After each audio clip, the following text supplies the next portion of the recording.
Halo teman-teman, bantu channel ini untuk berkembang ya. Klik tombol subscribe dan jangan lupa untuk like and share video ini. Terima kasih dan selamat mendengarkan.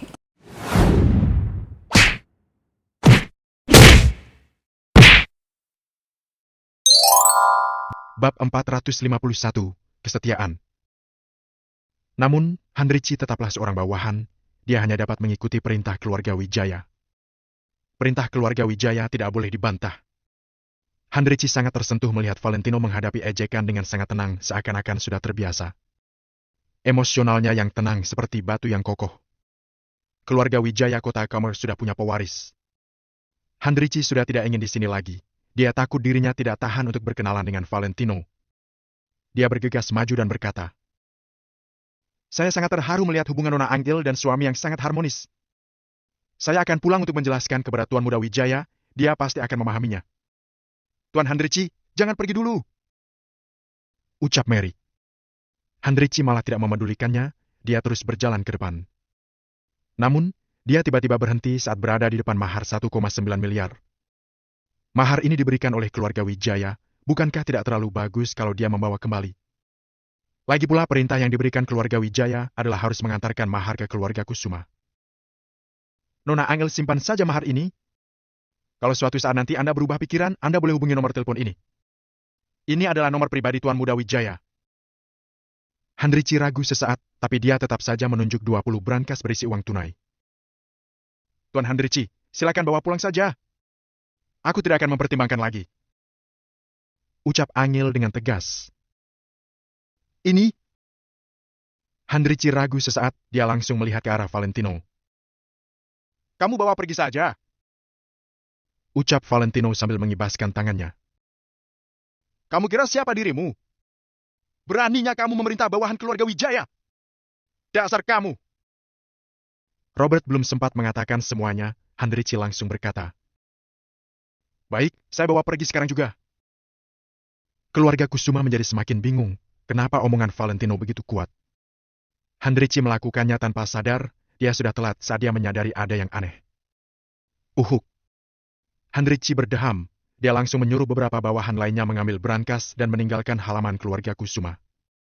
Handrici dan lainnya sangat cekatan. Tidak lama kemudian, mereka langsung naik ke dalam mobil dan meninggalkan tempat ini. Melihat kepergian rombongan mobil, Nyonya Besar Kusuma, Mary dan anggota keluarga Kusuma lainnya sangat sedih. Kalau mereka dapat masuk ke keluarga Wijaya kota Kamer, maka dengan adanya bantuan dari keluarga Wijaya, keluarga Kusuma akan menjadi keluarga yang makmur di kota Nio. Namun, kini Anggil malah menolak kesempatan ini. Alasan dia menolak, tentu saja karena Valentino si pecundang. Dia adalah halangan terbesar. Di detik ini, semua keluarga Kusuma sedang memikirkan, kenapa Valentino tidak mati saja? Angel, kamu tahu tidak, kerja kerasmu selama bertahun-tahun tidak dapat dibandingkan dengan perintah dari keluarga Wijaya kota Kamer. Kamu yang bilang mau berkorban untuk kerja keras kakekmu, tapi kamu malah menolak kesempatan membuat keluarga Kusuma bangkit kembali. Kamu terlalu mengecewakanku. Nyonya Besar Kusuma menegur Angel dengan ekspresi marah. Angel berkata, "Kalau kakek masih hidup, dia pasti akan mendukungku." Dasar kamu! Hais! Nyonya Besar Kusuma tertegun, setelah itu pergi dengan membalikan badannya sambil berkata, "Handrici juga menyuruhmu mempertimbangkannya lagi. Pertimbangkanlah dengan baik-baik." Hehe, ternyata sekeluarga semuanya orang bodoh. Kiara tertawa dengan sinis. Sebenarnya, dia sangat puas dengan hasil ini. Kalau dia tidak mendapatkan barang itu, maka Angel juga tidak boleh mendapatkannya. "Ikut aku pulang!" Mary tiba-tiba berjalan ke depan sambil memelototi Valentino dengan penuh kemarahan, kemudian menarik Angel meninggalkan halaman rumah. Acara keluarga ini selesai dengan tidak bahagia. Setelah semua orang pergi, Kiara mencari Robert lagi. Namun, sikap Robert terhadap Kiara sudah tidak seramah sebelumnya. "Ada apa, Kiara? Aku masih sangat sibuk." Robert mengerutkan alisnya. "Apa maksudmu, Robert? Kamu kira aku tidak bisa menjadi nyonya besar keluarga Wijaya? Jadi kamu memperlakukanku seperti ini?" ucap Kiara. Robert melihat Kiara sekilas sambil tertawa sinis. Wajahnya masih bengkak karena tamparan tadi. Tampaknya, Kiara tidak bisa menjadi nyonya besar keluarga Wijaya selamanya. Robert merasa dirinya sangat bodoh karena mempercayai perkataan Kiara sebelumnya. Bukankah kamu bilang di acara keluarga ini, kamu mau mengatakan masalah Angel berhubungan dengan Maple Rain Real Estate di depan seluruh keluarga Kusuma dan menjatuhkan Angel? Robert menatap Kiara. Kiara tertegun saat mendengarnya. Dia benar-benar melupakan hal ini. Lagi pula, siapa sangka keluarga Kusuma tiba-tiba memberikan mahar kepada Angel. Kejutan yang luar biasa ini tentu saja membuat Kiara melupakan hal ini. Kurangilah omong kosongmu. Aku punya rencanaku sendiri. Aku cuma mau tanya, apa kamu tidak merasa ada yang aneh? Ucap Kiara. Aneh apaan? Mengetahui kebohonganmu? Ucap Robert sambil mengejek. Kiara menatap Robert sambil menggertakkan giginya berkata, Robert, ini kesempatan terakhir untukmu. Kalau kamu masih berulah, aku langsung pergi. Kamu juga jangan menyesal. Robert tertegun sesaat, lalu berdeham. Sekarang, dia tidak berani menyinggung Kiara yang sangat licik demi mencapai tujuannya. Robert berdeham dan bertanya, Kamu jangan marah. Apa yang aneh? Coba kamu jelaskan. Apa kamu tidak menyadari ada yang aneh dari perlakuan Handrici? Ujar Kiara dengan percaya diri. Ini? Robert berpikir sesaat, tapi dia masih tidak paham maksud Kiara.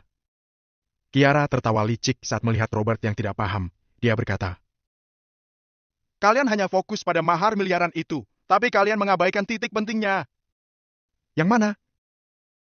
Robert menjadi tertarik. Apa kamu tidak menyadari kalau perlakuan Handrici terhadap Valentino sedikit berbeda? Valentino menyuruhnya memukulku. Dia langsung memukulku. Aku berdiri paling dekat dengannya. Jadi tadi sebelum Handrici pergi, sebenarnya dia tidak mau membawa pulang mahar itu. Namun, dia langsung mengambilnya setelah Valentino berbicara. Apa kamu tidak sadar? Kiara menjelaskan dengan senyuman licik. Setelah mendengarnya, Robert mengerutkan kening sambil memikirkan kejadian tadi. Dia memang tidak terlalu memperhatikan kejadian itu, karena semua orang hanya fokus pada Angel dan mahar miliaran itu. Hampir tidak ada yang memperhatikan Valentino dan perlakuan Handrici terhadapnya. Namun, setelah Kiara mengatakannya, Robert juga sedikit kebingungan. Handrici bilang dia adalah bawahan keluarga Wijaya, tapi dia malah sangat mematuhi omongan Valentino. Apa kamu teringat sesuatu? Ujar Kiara. Awalnya Robert masih kebingungan. Setelah itu dia melebarkan matanya dan menatap Kiara dengan terkejut. Di saat ini, Robert menjadi sangat tegang. Maksudmu, kemungkinan besar Valentino adalah anggota keluarga Wijaya? Ada kemungkinan Valentino adalah tuan muda Wijaya itu? Robert berkata dengan sangat terkejut. Kalau bukan karena ini, kenapa Handrici sangat mematuhi omongan Valentino? Bab 452, Aktor. Robert kian terkejut saat semakin memikirkannya. Dia tidak ingin mempercayai hal ini, tapi dia juga melihat tindakan Valentino tadi. Dalam sesaat, Robert menjadi sangat panik. Kalau Valentino adalah tuan muda Wijaya dari keluarga Wijaya Kota Kamar, maka semua yang dia lakukan terhadap Valentino. Teringat dengan semua ini, Robert menjadi sangat panik. Dia sangat ingin meminta maaf kepada Valentino sekarang juga. Hanya saja, ekspresi Kiara malah sangat aneh saat mendengar kata-kata Robert. Dia mengulurkan tangan dan menyentuh kening Robert. Robert, kamu tidak demam, kan? Kenapa kamu berpikir begitu? Kamu terlalu memandang tinggi si pecundang itu. Ujar Kiara dengan sinis. Apa maksudmu? Apa tebakanku salah? Robert sedikit kebingungan. Kiara tertawa sinis berkata, Di dunia ini banyak orang yang marga Wijaya. Marga aku Kusuma, apa aktor terkenal itu juga ayahku. Lagi pula, kalau sesuai dugaanmu Valentino adalah tuan muda Wijaya, bagaimana mungkin dia menjadi pecundang selama 3 tahun? Coba aku tanya kamu, apa kamu sanggup menerima semua penghinaan yang diterima Valentino? Ujar Kiara. Robert tertegun, kalau dia yang menjadi menantu tidak berguna. Dia juga tidak akan hidup dengan begitu menyedihkan. Lagi pula, Robert adalah tuan muda keluarga Kusuma. Apalagi keluarga Wijaya Kota Kamar. Kalau Valentino benar-benar anak kandung dari keluarga Wijaya, bukankah semua orang di kota Neo harus tunduk padanya? Untuk apa dia hidup menderita di keluarga Kusuma? Dari perkataanmu, sepertinya memang aku yang berpikir berlebihan. Namun, kenapa Handrici sangat patuh akan kata-kata Valentino? Robert mengerutkan alisnya.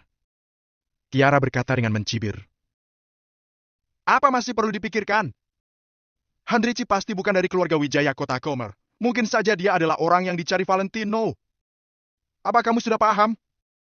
Apa? Maksudmu Handrici adalah orang yang disuruh Valentino? Robert semakin bingung. Hehe, kalau bukan begitu, kamu kira keluarga Wijaya yang kaya raya bisa tertarik dengan Angel yang sudah pernah menikah? Ujar Kiara dengan percaya diri. Robert menganggukkan kepalanya. Dia merasa yang dikatakan Kiara memang masuk akal. Kenapa tadi kamu tidak mengatakannya? Tanya Robert dengan kebingungan. Kalaupun aku mengatakannya, apakah nenek dan lainnya akan percaya? Apa kamu tidak melihat betapa hormatnya mereka terhadap Handrici? Mereka malah percaya dengan aktor yang dicari Valentino. Konyol sekali. Mereka memang sangat bodoh. Kiara tertawa sinis. Robert berpikir sambil mengerutkan alisnya. Memikirkan sikap Handrici terhadap Valentino memang sangat memungkinkan. Lagi pula, dia memang tidak percaya kalau keluarga Wijaya Kota Kamel yang begitu kaya bersedia menikahi Angel yang sudah pernah menikah. Tunggu. Kalau Handrici adalah orang yang disuruh Valentino, dari mana asal uang itu? Robert tidak percaya kalau Valentino punya uang miliaran itu. Apa kamu sudah periksa uang itu? Apa kamu yakin itu uang asli? Kalaupun Valentino tidak punya uang sebanyak itu, bukankah Angel punya? Mungkin saja Angel juga berhubungan dengan masalah ini. Dengan hubungan istimewa antara Angel dan Maple Rain Real Estate, bukankah pinjam 20 miliar adalah hal yang gampang? Hal yang paling penting adalah uang ini dipamerkan di depan kita, lalu dibawa kembali dengan jumlah yang sama. Rencana mereka terlalu hebat. Kiara semakin memikirkannya, lalu dia semakin merasa analisisnya sangat masuk akal. Kalau ini bukan rencana Valentino, bagaimana mungkin dia masih begitu tenang walaupun diselingkuhi? Yang kamu bilang memang masuk akal. Si Handrici bilang dia adalah bawahan keluarga Wijaya, tapi dia tidak punya bukti sama sekali. Kalau aku juga memanggil beberapa orang kemari dan menyamar sebagai bawahan keluarga Wijaya, mungkin saja nenek dan lainnya juga akan percaya. Ujar Robert sambil menganggukkan kepala. Benar. Semua ini hanyalah permainan Valentino saja. Yang diinginkan keluarga Wijaya tetaplah aku, Kiara. Namun, kamu jangan beritahu orang lain masalah ini. Cukup kita berdua yang tahu saja. Aku akan memikirkan cara untuk menghadapi Angel. Ucap Kiara dengan tatapan mata yang licik. Iya. Ujar Robert sambil menganggukkan kepala. Di rumah Angel. Mary dan suaminya, beserta Angel dan Jenny duduk di sofa ruang tamu. Saat kembali dari kediaman Nyonya Besar Kusuma, Mary sama sekali tidak ada maksud untuk menunggu Valentino. Dia langsung menyuruh David membawa mereka bertiga pulang. David tentu saja tidak mau meninggalkannya, tapi dia juga tidak berani melawan Mary, karena ekspresi Mary sekarang seperti makan yang mau menelan mangsanya. Angel, kenapa kamu mau membuat aku kesal? Tanya Mary sambil duduk di sofa dan menopang pinggangnya dengan sebelah tangan. Ibu, cinta tidak bisa dipaksakan. Kakak bahkan tidak pernah melihat Tuan Muda Wijaya itu. Bagaimana dia bisa menerimanya? Lagi pula, kakak dan kakak ipar belum cerai. Bukankah kamu ini sedang memisahkan mereka secara paksa? Ujar Jenny dengan tidak senang. Kalau dulu, Jenny pasti akan mendukung Mary, tapi sekarang tidak lagi. Tutup mulutmu. Apa kamu sudah punya pacar? Aku akan membunuhmu kalau kamu berani mencari pacar seperti Valentino. Bukankah kamu bilang sudah putus dengan Hans? Jadi kalian tidak berhubungan lagi? Mary menegur sambil menunjuk Jenny. Jenny tertegun sesaat, dia langsung tidak mengatakan apapun lagi. Angel, ibu harap kamu mempertimbangkannya lagi. Kamu harus tahu semua ini demi kebaikanmu. Kalau kamu menikah dengan keluarga Wijaya, siapa yang masih berani meremehkan kita di keluarga Kusuma?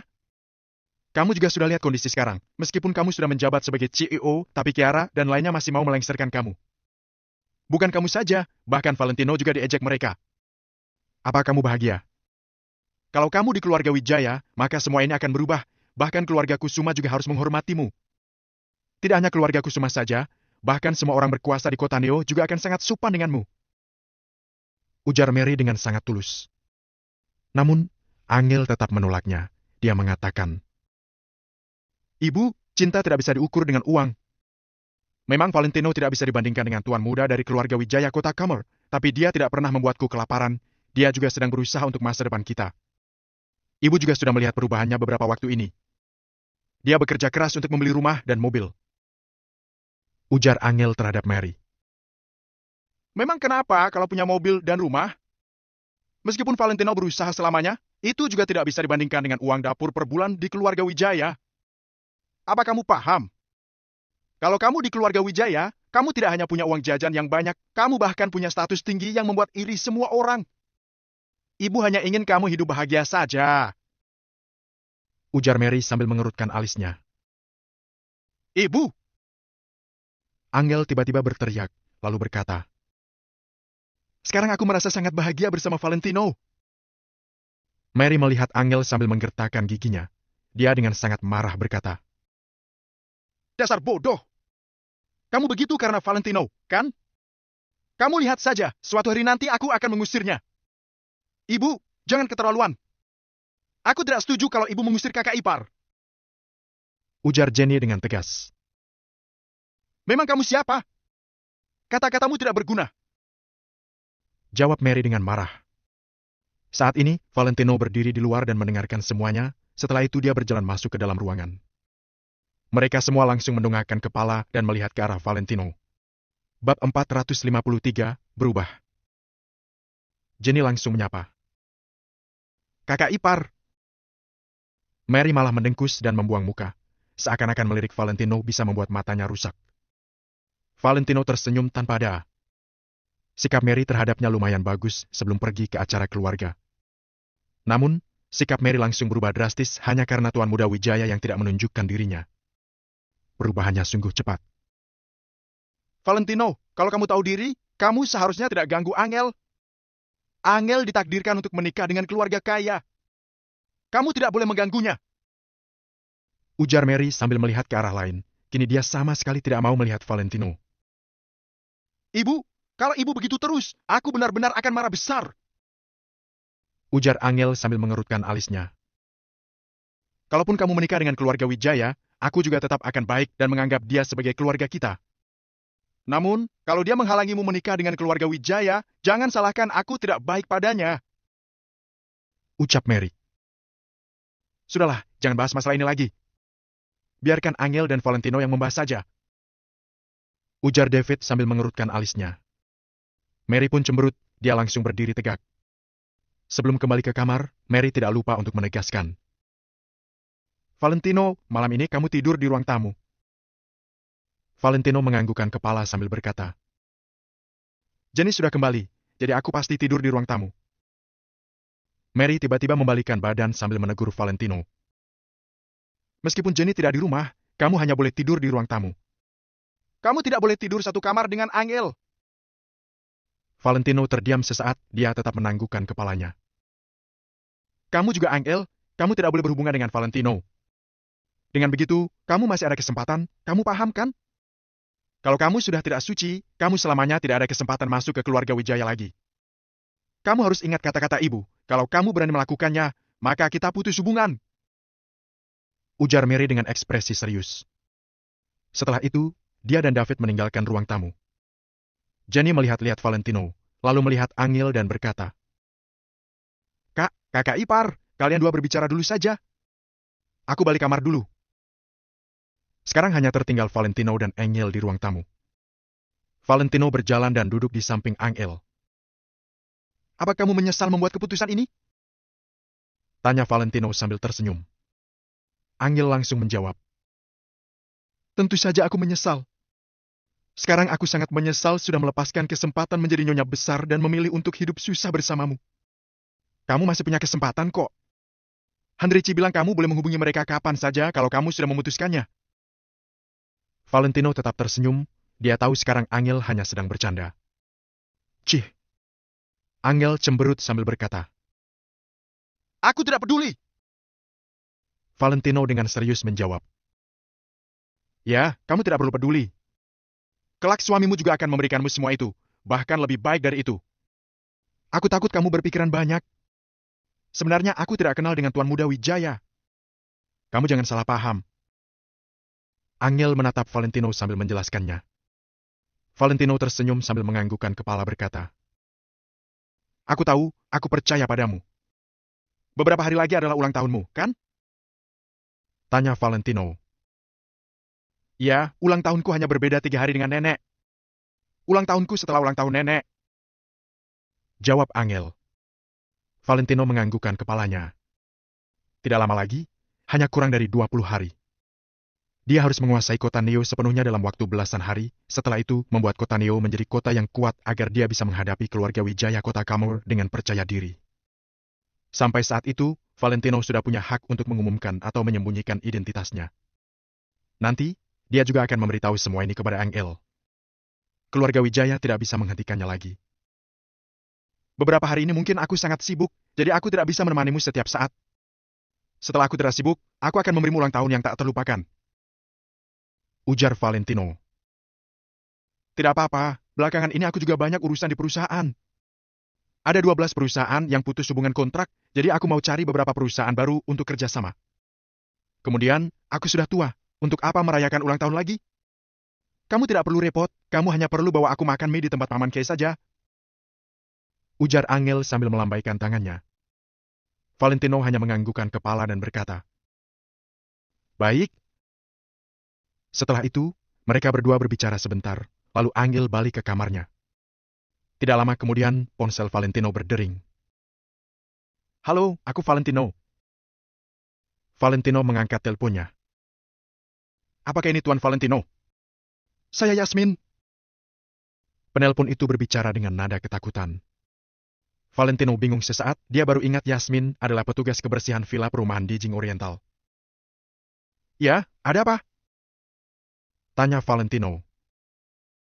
"Begini Tuan Valentino, hari ini saat saya membersihkan villa, saya melihat ada 2 wanita tinggal di dalam. Satu wanita paruh baya, satu lagi perempuan muda. Bibi itu bilang villa itu milik anaknya. Namun, saat saya tanya apakah dia mengenal Anda, dia bilang tidak kenal. Saya ingin tanya, apakah Anda sudah menjual villa ini?"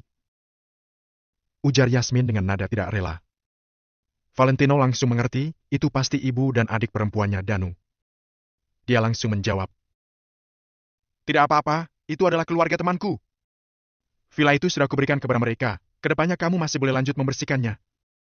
"Ternyata begitu. Kalau begitu, apakah kedepannya saya tidak bisa bertemu dengan Tuan Valentino lagi?" Ujar Yasmin dengan nada tegang. Valentino berpikir sejenak, lalu berkata, nanti baru dibicarakan lagi. Aku akan beritahu kamu kalau perlu membersihkan villa pusat." "Apa? Villa pusat terbesar itu juga milik Tuan Valentino?" Yasmin terkejut hingga menggagap.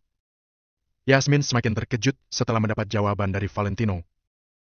Sebenarnya siapa Valentino? Kenapa dia begitu kaya? "Nanti aku akan berikan kunci villa pusat kepadamu. Kamu boleh membersihkannya juga. Beberapa waktu nanti mungkin aku akan pindah ke sana." Valentino teringat masalah pindah rumah yang dibahas Mary beberapa waktu lalu. Villa pusat itu sudah dibiarkan begitu lama, sekarang sudah saatnya pindah ke sana. "Baik. Terima kasih Tuan Valentino." Ucap Yasmin. Dia tahu Valentino membiarkan dia membersihkan villa, sebenarnya agar dia mendapatkan lebih banyak uang. Malam hari, Valentino tidur di sofa ruang tamu sambil memakai selimut yang diberikan oleh Angel. Mary berjalan keluar untuk memeriksa. Setelah melihat Valentino tidur di ruang tamu, dia baru kembali ke dalam kamar. Di dalam kamar Angel, terdengar suara Jenny yang sedang berinteraksi dengan penggemarnya. Tampaknya dia sedang melakukan siaran langsung. Bab 454, Pengorbanan. Awalnya Valentino ingin masuk ke platform untuk menonton, tapi setelah ragu sesaat, dia memutuskan untuk tidak masuk. Dia tahu bahwa Jenny sangat menyukai Tino. Kalau tidak, dia tidak mungkin akan ditipu oleh Hans. Tino hanyalah sebuah ilusi, itu tidak akan memberikan manfaat kepada Jenny. Apa yang dikatakan Mary memang benar. Kalau ragu dalam bertindak, maka hanya akan membawakan bencana. Valentino tidak ingin Jenny terjebak dalam fantasi Tino. Dalam kamar, Jenny hanya membuka siaran langsung sebentar saja dan langsung berpamitan dengan penggemarnya. Dia tidak semangat melakukan siaran langsung karena tidak ada orang itu. Senyuman Jenny menghilang setelah selesai melakukan siaran langsung. Dia menghela napas panjang sambil berpikir di depan komputer. Kini, mouse-nya kebetulan mengklik peringkat penggemar. Peringkat pertama adalah Tino. "Jenny, apa kamu memikirkan Kak Tino lagi?" Angel sedang memakai masker wajah sambil berjalan ke arah Jenny. Jenny menghela napas panjang sambil berkata, "Kak, kamu tahu tidak, kenapa aku suruh kamu jangan meninggalkan kakak ipar? Karena sekarang aku baru tahu, saat mencintai seseorang, kita benar-benar rela berkorban untuknya. Dulu aku tidak paham dengan cinta. Sekarang aku sudah tahu kalau cinta adalah sesuatu yang sangat menyakitkan, tapi tidak bisa dikendalikan. Kakak ipar sangat mencintaimu. Kalau kamu meninggalkan dia, dia pasti akan sangat sakit hati. Ujar Jenny dengan sangat sedih. Meskipun dia sedang mengatakan Valentino, tapi terdengar seperti mengatakan tentang dirinya sendiri. Aku paham, maka itu aku tidak akan meninggalkannya. Ujar Angel sambil menganggukkan kepala. Jenny melebarkan mulutnya, tapi dia tidak tahu harus mengatakan apa. Dia juga tidak jelas perasaannya terhadap Valentino. Untung saja ada keberadaan Tino yang mengalihkan pikiran Jenny dan membuatnya tidak memikirkan hubungannya dengan Valentino. Bisa dikatakan, keberadaan Tino adalah pendukung Jenny untuk tetap semangat. Kak, kamu tahu tidak, belakangan ini Kak Tino menghilang lagi. Aku setiap hari melakukan siaran langsung, tapi dia tidak pernah online lagi. Belakangan ini aku dari platform mengiriminya pesan, membagikan kesenangan bertamasya, bahkan menceritakan setiap tempat yang kukunjungi, tapi dia malah tidak balas pesanku. Aku ingin menanyakannya secara langsung, kenapa dia masuk ke duniaku, lalu pergi tanpa mengatakan apapun. Aku hanya perlu bertemu dengannya dan mendengar jawabannya saja. Setelah itu, aku akan melupakannya. Jenny menceritakan semua kesedihannya dalam beberapa waktu ini kepada Angel. Angel memeluk Jenny sambil berkata, "Aku tiba-tiba teringat, kemarin Valentino begitu percaya diri saat membongkar kebohongan Hans. Apakah dia kenal Tino?" Jenny langsung mendongakkan kepalanya sambil menatap Angel dengan terkejut. Dia tiba-tiba teringat akan kejadian di Hotel Hilton. Saat itu, Valentino dengan percaya diri membongkar kalau Hans bukan Tino. Tidak lama kemudian, Tino langsung online, padahal dia sudah lama offline. Mungkin semua ini berkaitan. Aku harus menanyakan ke kakak ipar. Jenny langsung berdiri dan berjalan keluar kamar. Di ruang tamu, Valentino meletakkan tangannya di belakang kepala, melihat ke langit-langit sambil memikirkan rencana selanjutnya. Dikarenakan terlalu fokus, dia bahkan tidak menyadari Jenny yang berjalan keluar. Tiba-tiba, wajah yang sangat menawan muncul di depan pandangannya dan tepat menghalangi cahaya lampu. Jenny berdiri di samping Valentino, mereka berdua saling bertatapan. Valentino tertegun sesaat, dia langsung duduk tegak dan bertanya. "Ada apa, Jenny?"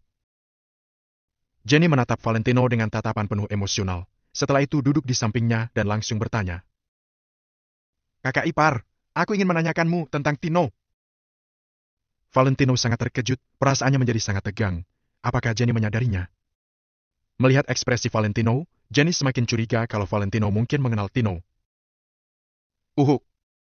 Kamu mau tanya apa?" Jawab Valentino sambil berdeham. "Apa kamu kenal Tino? Kamu pasti mengenalnya." Jenny bertanya dahulu. Setelah itu dia mengatakannya dengan yakin. Valentino terdiam sesaat, dia menggelengkan kepala dan tidak tahu bagaimana menjawabnya. "Kalau kamu memang kenal dengan si Tino, aku harap kamu bantu aku sampaikan kepadanya untuk membalas pesanku. Satu kata juga tidak apa-apa. Setidaknya aku tahu kalau dia baik-baik saja." Ujar Jenny. Valentino mengerutkan alis sambil berkata, "Balas pesan apa? Aku harap dia membalas pesan yang kukirim dari platform. Terima kasih, kakak ipar." Jenny langsung kembali ke kamar lagi setelah berkata demikian. Valentino mulai tersentuh saat melihat Jenny yang pergi dengan sedih. Dia mengeluarkan ponsel dan masuk ke platform, lalu dengan cepat mengubah ke mode penyamaran. Valentino tidak tahu kalau Jenny terus-menerus menatap daftar temannya setelah dia kembali dari ruang tamu. Saat melihat akun Tino aktif, Jenny langsung menjadi sangat tegang hingga mengepalkan kedua tangannya. Ternyata Valentino benar-benar mengenal Tino. Meskipun akun Tino langsung offline lagi, tapi Jenny tahu kalau Valentino menyalakan mode penyamaran. Hanya saja, dia tidak tahu alasan Tino menghindarinya. Apakah dia marah karena dia menganggap Hans sebagai dirinya? Jenny membuka halaman chat dengan Tino. Dia mengetik beberapa kata, tapi dihapus lagi dan menunggu dengan tenang. Perasaan Jenny sangat tegang saat menunggu balasan pesan dari Tino. Valentino yang berada di ruang tamu sedang membaca pesan dari Jenny sambil mengerutkan alisnya. Pesan terbaru dikirim saat kembali dari Hotel Hilton. Jenny menjelaskan dengan detail tentang masalah Hans. Dia sangat takut Tino salah paham padanya. Selain itu, sebelumnya Jenny setiap hari mengirimkan cerita yang sangat panjang tentang tamasya beberapa waktu lalu. Orang-orang yang tidak peka terhadap cinta, Kalau membaca kata-kata Jenny yang sangat panjang juga dapat merasakan perasaan Jenny terhadap Tino. Valentino semakin bingung. Dia tidak menyangka Jenny bisa jatuh cinta begitu dalam terhadap orang di dunia maya. Ternyata pepatah perempuan yang sedang jatuh cinta, ikinya akan menjadi nol itu benar. Ujar Valentino. Dia ingin membalas pesan Jenny, tapi dia tidak tahu bagaimana membalasnya. Jadi dia masih belum membalas pesan apapun. Meskipun Jenny akan menderita, tapi waktu akan mengobati segalanya. Waktu adalah obat yang terbaik. Saat Valentino hendak mematikan ponselnya, Jenny mengiriminya pesan lagi. Kak Tino, apa kamu sedang online? Kamu pasti sedang online kan? Saat Valentino membaca pesan dari Jenny yang sangat hati-hati, dia tidak tega untuk mematikan ponsel. Jadi dia membalasnya, iya. Bab 455, Pergantian. Kali ini, Jenny terdiam selama 2 menit penuh sebelum akhirnya mengirim pesan teks lagi. Jarak rumahmu ke kota Neo jauh tidak? Alis Valentino mengernyit, tetapi dia menjawab dengan jujur. Tidak jauh, aku berada di kota Neo. Kalau begitu, aku mau menemuimu. Aku tidak mempermasalahkan penampilanmu. Aku hanya ingin menemuimu. Sekali saja. Aku tidak akan mengganggu kehidupan pribadimu. Aku akan senang hanya dengan menemuimu. Anggap saja pertemuan ini adalah pergantian masa mudaku. Aku harap kamu setuju. Ketik Jenny lagi dengan cepat. Valentino membeku sejenak, lalu mengetik balasannya. Akhir-akhir ini aku sibuk, jadi kayaknya aku tidak ada waktu. Tidak masalah, besok aku tunggu di Cafe Hestia. Kamu datang atau tidak itu pilihanmu. Pokoknya aku akan menunggumu sampai jam 8 malam. Soalnya, besok malam aku akan naik pesawat jam 9 dan meninggalkan kota Neo. Jawab Jenny. Valentino mengernyit lagi. Jenny mau pergi. Kenapa begitu? Kamu tidak cocok tinggal di kota Neo? Tanya Valentino. Tidak, kok. Di sini ada keluargaku dan juga orang yang kusukai. Tapi menyukainya bukan berarti aku bisa memilikinya. Makanya aku tidak ingin tinggal di sini lebih lama lagi. Sudah, tidak usah bicarakan itu lagi deh. Besok aku akan menunggumu di Cafe Hesti sampai jam 8. Setelah mengirimkan pesan teks itu, avatar Jenny pun menjadi gelap, artinya dia sudah offline. Valentino juga meletakkan ponselnya dan menggaruk-garuk kepalanya dengan tak berdaya. Dia merasa sikap Jenny akhir-akhir ini tidak seperti Jenny yang biasanya, seolah-olah ada banyak hal di pikirannya. Valentino pun menimang-nimang apakah dia harus memenuhi keinginan Jenny sebelum dia meninggalkan kota Neo. Namun, kalau Jenny tahu bahwa Valentino adalah Tino, apa yang akan dia pikirkan nanti? Bagaimana jadinya hubungan mereka berdua? Atau aku cari seseorang untuk menggantikanku saja? Ide ini terlintas di benak Valentino, tapi dia langsung menguburnya dalam-dalam. Lebih baik jangan menipu Jenny seperti ini, karena Jenny berbeda dari gadis-gadis lain. Lagi pula, Jenny sudah pernah ditipu oleh Hans. Kalau kali ini dia ditipu lagi, dia pasti akan sangat sedih. Kalau Valentino mengirim orang lain untuk bertemu dengan Jenny dan ditanyai pertanyaan yang tidak biasa, jawaban orang itu mungkin akan keliru. Karena alasan itu, kalau dia memang akan menemuinya, Valentino sendirilah yang harus pergi. Semakin dipikirkan, semakin pusing pula kepalanya. Tetapi bagaimanapun juga masalah ini adalah sesuatu yang harus diselesaikan. Setelah memikirkannya untuk waktu yang lama, Valentino akhirnya membuat keputusan. Besok, dia akan bertemu dengan Jenny secara langsung. Di rumah Robert Kusuma. Meskipun Kiara mengatakan bahwa hipotesisnya ini tidak boleh diceritakan ke orang lain, Robert tetap memberitahu Bobby. Bobby terdiam beberapa saat, lalu setuju dengan hipotesis Kiara. Untuk masalah ini, analisis Kiara masuk akal juga. Robert mengangguk dan menimpali. Benar. Kalau dipikir-pikir lagi, rasanya ada yang tidak benar. Tidak mungkin semuanya harus mengikuti ucapan Handrici, kan? Apalah arti miliaran uang tunai? Toh orang lain juga bisa mengeluarkan uang sebesar itu. Selain itu, tidak ada yang tahu apakah uang miliaran itu asli atau tidak. Bahkan aku saja bisa membayar beberapa orang untuk mengatakan bahwa aku adalah anggota keluarga Wijaya dari kota Kamer. Bobby menjawab sambil menyeringai. Betul. Bahkan kalau uang itu nyata, mereka bisa saja mengambil semua uangnya kembali dan tidak kehilangan sepeser pun. Si Valentino itu mengira bahwa rencananya sempurna dan bisa disembunyikan dari mata semua orang, tapi seperti kata pepatah, tidak ada rahasia yang tetap menjadi rahasia untuk selamanya. Aku akan menelpon Maple Rain Real Estate sekarang juga untuk menanyakan keberadaan sebenarnya si tuan muda Valentino itu. Tutur Bobby sambil mengeluarkan ponselnya. Robert sontak menghentikannya. Ayah, jangan! Si Hendrik itu pasti berada di pihak Angel. Hubungannya dengan Angel memang agak tidak biasa, tapi dia pasti tetap akan membantu Angel mencari alasan. Namun, Bobby hanya tersenyum main-main dan berkata, "Ayah bukan menelpon Hendrik. Akhir-akhir ini, ayah menjalin hubungan kerjasama dengan Direktur Marco dari Maple Rain Real Estate. Direktur Marco ini berbeda dari Hendrik, statusnya juga lebih tinggi daripada Hendrik. Hendrik mungkin saja memiliki hubungan yang cukup dekat dengan Angel, tapi kemungkinan Direktur Marco membantu Angel sama sekali nihil." Setelah Bobby menjelaskan dengan santai, dia pun menelpon Marco. Marco baru saja selesai melaporkan situasi hari ini kepada Yosef saat dirinya ditelepon Bobby. Marco agak mengernyit dan bertanya dengan nada santai. "Pak Bobby, tumben sekali menelponku begini. Ada masalah apa?" Begini, Direktur Marco, ada sesuatu yang tidak saya mengerti." Tutur Bobby dengan sopan. "Oh, apa yang tidak Bapak mengerti?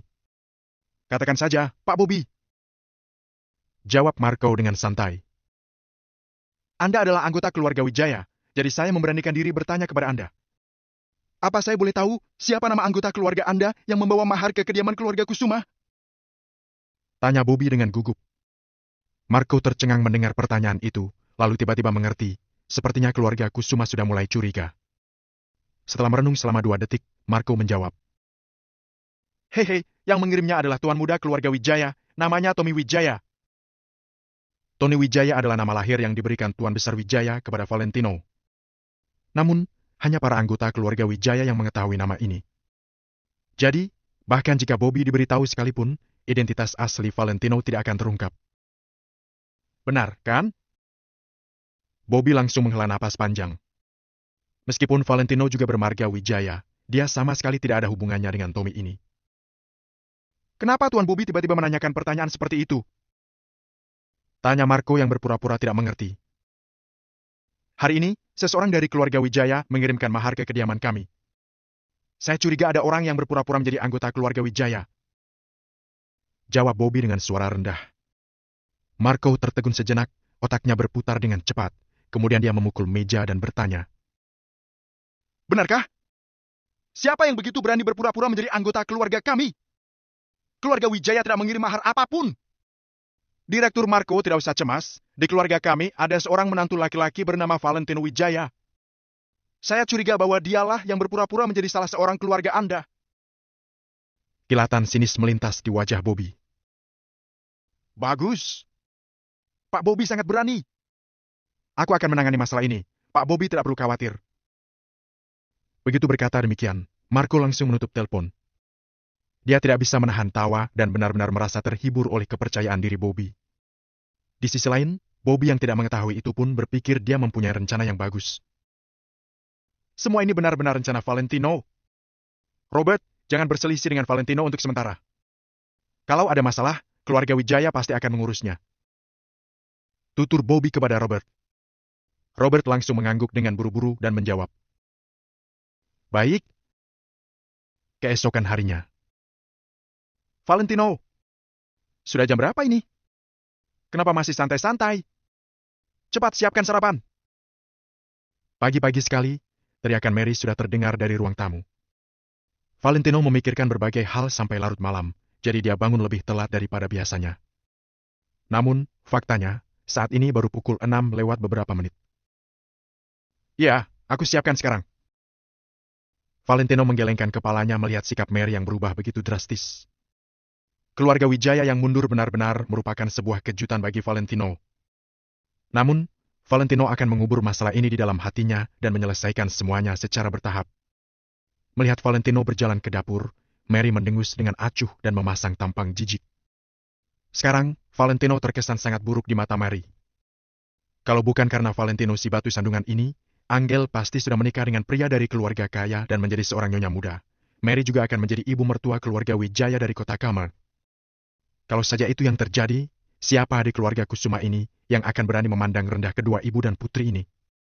Siapa di kota Neo yang akan berani menghina keluarga mereka? Namun, semuanya hancur gara-gara Valentino. Dari belakangnya, terdengar suara David yang berkata, "Mary, kamu benar-benar bermuka dua. Bagaimana Valentino akan menganggapmu nantinya?" Bab 456, berusaha sekuat tenaga. "Untuk apa aku peduli soal tanggapannya? Kalau dia pintar, Dia tidak akan menunda-nunda memberikan maharnya kepada Angel. Jawab Mary dengan jengkel. Mary sama sekali tidak peduli bagaimana Valentino menanggapi sikapnya ini. Kalau dia bisa menjalin hubungan dengan keluarga Wijaya dari kota Kamer, memangnya dia masih perlu memperhatikan opini orang lain. Kita tidak berhak memutuskan hal ini. Sudahlah, lagi pula sekarang hubungan Angel dan Valentino sudah sangat baik. Jawab David diikuti helaan napas. Mary mendengus dingin dan membalas. Cih, Valentino tinggal di rumah kita dan tampaknya tidak akan pernah pergi juga. Jadi aku akan menyiksanya sekejam-kejamnya sampai dia tak tahan dan keluar dari rumah kita dengan sendirinya. Valentino, kamu di mana? Cepat berangkat ke kantor bersamaku. Hari ini ada negosiasi dengan klien baru. Angel bergegas keluar dari kamar. Sambil berjalan, dia memperbaiki riasan di wajahnya. Berhenti! Mary langsung menggertakkan giginya saat melihat Angel. Ada apa, Bu? Angel selesai memperbaiki riasannya dan memasukkan cermin rias lipatnya ke dalam tas kecilnya. Coba katakan, kamu ini bodoh atau apa sih? Kalau kamu menerima lamaran keluarga Wijaya, kamu pikir kamu masih akan bekerja sampai lelah begini? Bahkan kalau kamu tidur sampai siang, akan tetap ada uang yang tidak habis untuk dibelanjakan. Mencuci, memasak, menyajikan teh, dan lain-lain, semua ini akan dilakukan oleh para pelayan. Kamu bisa membuat perusahaan keluarga kita melambung hanya dengan satu kata. Kamu ini mengerti tidak sih? Sentak Mary sambil memandang putrinya dengan kebencian yang membara. Bu, itu bukan kehidupan yang aku inginkan. Aku senang dengan kehidupanku yang begini. Jawab Angel dengan belak-belakan. Kemudian dia kembali berseru lagi. Valentino, cepatlah. Perusahaan kita baru saja kehilangan 12 perusahaan mitra. Kita harus cepat-cepat menarik perusahaan lain untuk bekerja sama dengan kita. Dia tidak aku izinkan pergi. Mary berkata lagi dengan dingin. Mulai hari ini sampai seterusnya, dia bertugas mencuci baju dan memasak di rumah. Angel tertegun sejenak dan berseru. Bu, ibu sudah kelewatan. Angel, kamu pergi saja. Kalau ada masalah yang sulit diselesaikan, kamu tinggal menelponku saja. Sahut Valentino yang menjulurkan kepalanya dari dapur sambil memasang senyum tipis, lalu berjalan menghampiri Angel untuk memberikan sarapan yang sudah dikemasnya. Angel melihat jamnya, lalu mengambil sarapan yang disiapkan Valentino dan bergegas keluar pintu sambil menghentakkan kakinya saat melewati Mary. Setelah memperhatikan Angel pergi, Valentino pun hendak kembali ke dapur. Berhenti! Mary mengerutkan kening dan berkata, berikan kunci villa padaku, aku akan pindah ke sana 2 hari lagi. Aku tidak memegang kunci villanya, aku berencana mengganti. Sudahlah, kita bicarakan kapan-kapan saja. Setelah Mary sebelum Valentino sempat menyelesaikan kalimatnya, kemudian membanting pintu dan kembali ke kamarnya. Valentino hendak memberitahu Mary bahwa dia telah mengganti rumah yang baru, tapi Mary sama sekali tidak memberinya kesempatan untuk berbicara. Setelah sarapan selesai disiapkan, Mary langsung mengambil 2 piring dan kembali ke kamarnya sendiri. Sepertinya, bahkan duduk dan makan di meja yang sama dengan Valentino saja akan membuatnya merasa sangat jijik. Kak Ipar, kepribadian ibuku memang sudah seperti itu sejak lahir. Kakak tidak usah hiraukan dia. Ucap Jenny sambil menghela napas. Valentino mengangguk, lalu melirik wajah Jenny. Walau sudah menggunakan concealer, lingkaran hitam di bawah matanya masih tidak bisa disembunyikan. Tampaknya dia tidak bisa tidur nyenyak tadi malam. Sekarang aku mengerti, kalau kamu menyukai seseorang, kamu akan rela melakukan apapun untuknya. Tutur Jenny, lalu menggelengkan kepala sambil tersenyum pahit dan melahap sarapannya dalam diam. Valentino merenung sejenak, kemudian berkata, Jenny, tahu tidak? Sebenarnya ada perasaan yang sudah salah sejak awal. Kalau sudah saatnya untuk melepaskan, lepaskan dan biarkan saja bagaimana adanya. Jenny tercengang saat mendengar ucapan Valentino itu. Dia tak bisa mengesampingkan perasaan bahwa Valentino seakan sedang menyiratkan sesuatu padanya. Jenny terdiam selama beberapa detik, lalu menjawab dengan ekspresi serius. Kak Ipar, bagaimanapun hasilnya, aku pasti akan merubah diriku sendiri. Setidaknya, aku akan mendapatkan pengalaman dari mengalami proses ini. Valentino mengangguk dan berkata dalam hatinya, kalau begitu, aku akan memberimu perubahan yang kamu inginkan itu. Angel melahap sarapannya dengan cepat, lalu berangkat bekerja. Sesuai dugaan, Mary memerintahkan Valentino untuk mencuci piring dan mengepel lantai tanpa membiarkannya beristirahat sedetik pun. Sesuai ucapannya tadi, Dia akan menggunakan cara ini untuk membuat Valentino tersiksa dan meninggalkan keluarga Kusuma dengan sendirinya. Namun, di mata Valentino, perilakunya itu hanya terlihat sangat menyedihkan. Valentino menyelesaikan semua pekerjaan rumah yang diperintahkan Mary, kemudian melihat jam dan bersiap-siap pergi ke kafe Hesti dengan taksi. Sudah saatnya dia menyelesaikan masalahnya dengan Jenny. Terkadang, seindah apapun suatu perasaan, pada akhirnya semuanya hanya akan berakhir menjadi harapan kosong. Di Maple Rain Real Estate. Pak Hendrik, kalau keluarga Wijaya berbuat demikian, bukankah Tuan Muda Valentino akan dibenci masyarakat? Mereka memberikan mahar kepada istri Tuan Muda Valentino atas nama pria lain di hadapan Tuan Muda Valentino. Untuk apa mereka melakukannya? Mending maharnya tidak usah dikirim saja. Setelah menyahut dengan mata yang dipenuhi kemarahan, Kasman tiba-tiba mengepalkan tinjunya dan memukul meja. Hendrik hanya menyipitkan matanya sedikit dan tidak berbicara. Dia bisa mengerti apa yang sedang terjadi dan juga bisa kira-kira menebak rencana keluarga Wijaya. Keluarga Kusuma dipenuhi orang-orang bodoh. Keluarga Wijaya memberikan mahar kepada Nona Angel dan Tuan Muda Valentino juga bermarga Wijaya. Masa mereka tidak bisa menghubungkan kedua hal itu? Tanya Kasman dengan tidak percaya. Kasman, kamu sendiri yang berpikir terlalu jauh. Di mata keluarga Kusuma, Tuan Muda tidak lebih dari secuil debu yang mengganggu. Ditambah lagi kesan ini sudah tertanam di benak mereka selama 3 tahun. Mana mungkin mereka akan menghubungkan Tuan Muda keluarga Wijaya dengan Tuan Muda Valentino? Selain itu, kita juga bukan satu-satunya keluarga yang bermarga Wijaya di kota Kamer. Kalau kamu berpikir demikian, artinya kamu tak udang. Jawab Hendrik dengan acuh tak acuh. Kasman agak malu sampai wajahnya memerah mendengar kata-kata Hendrik itu. Tapi dia juga tahu kalau apa yang dikatakan Hendrik benar adanya. Meskipun begitu, masa kita biarkan mereka berbuat begitu? Masa kita biarkan Tuan Muda Valentino memikul beban sendiri dan diejek keluarga Kusuma? Tanya Kasman sambil menggertakkan giginya. Hendrik menggeleng-gelengkan kepalanya, kemudian berdiri dan berjalan ke jendela yang tingginya selantai. Bersabar untuk saat ini adalah solusi terbaik demi masa depan. Kenyataan hidup itu tidak seperti dongeng, siapapun pasti akan menderita 1-2 kali dalam kehidupannya. Kalau ada kemauan, pasti ada jalan, seperti Bandung Bondowoso yang bisa membangun 1000 candi hanya dalam 1 malam. Kalau kamu bertekad dan berusaha sekuat tenaga, apapun bisa kamu gapai. Tuan Muda Valentino sedang berusaha sebaik mungkin. Beliau menahan ejekan semua orang dan mengumpulkan kekuatannya dalam diam. Lebih baik kita mendukungnya daripada menghancurkan seluruh rencananya karena tidak berpikir panjang. Mata Kasman seketika melebar setelah mendengar kata-kata itu. Setelah merenung selama hampir 2 menit, barulah dia mengerti arti dari kata-kata Hendrik yang dalam itu. Dia pun mengangguk-angguk penuh semangat. Pukul 7:30 malam di kafe Hesti. Jenny sedang duduk di sebuah meja dekat jendela sambil memegang secangkir kopi. Hatinya sangat tidak tenang. Kopi di tangannya itu sudah dingin dari tadi, pelayan pun sudah beberapa kali mengganti kopinya dengan yang hangat, tapi orang yang ditunggunya tak kunjung datang juga. Jenny sudah duduk selama beberapa jam dari siang. Jenny hanya memperhatikan orang-orang yang berlalu lalang di jalan. Matahari tenggelam dan langit pun perlahan mulai gelap, sama seperti hatinya yang perlahan tenggelam. Pada akhirnya, Tino tetap tidak datang. Tino bahkan gak datang untuk menemuinya, walau untuk terakhir kalinya sebelum Jenny meninggalkan kota ini. Haha! Jenny menggelengkan kepalanya dan terkekeh, tapi di bibirnya terukir kepahitan yang tak bisa digambarkan dengan kata-kata. Jenny pun meletakkan cangkir kopinya dan mengambil tas dan tiket pesawatnya dengan perlahan. Jenny berdiri dan berjalan menuju pintu keluar kafe. Di benaknya tiba-tiba muncul ucapan yang disampaikan Valentino padanya. Ada perasaan yang sudah salah sejak awal, kalau sudah saatnya untuk melepaskan, lepaskan dan biarkan saja bagaimana adanya. Mungkin sudah saatnya bagiku untuk melepasnya. Jenny mengusap-usap hidungnya, lalu menghela napas panjang dan berjalan maju. Namun, di matanya terlihat secercah kehangatan. Jenny buru-buru menundukkan kepalanya agar tidak dikenal orang, lalu bergegas ke pintu keluar. Bro!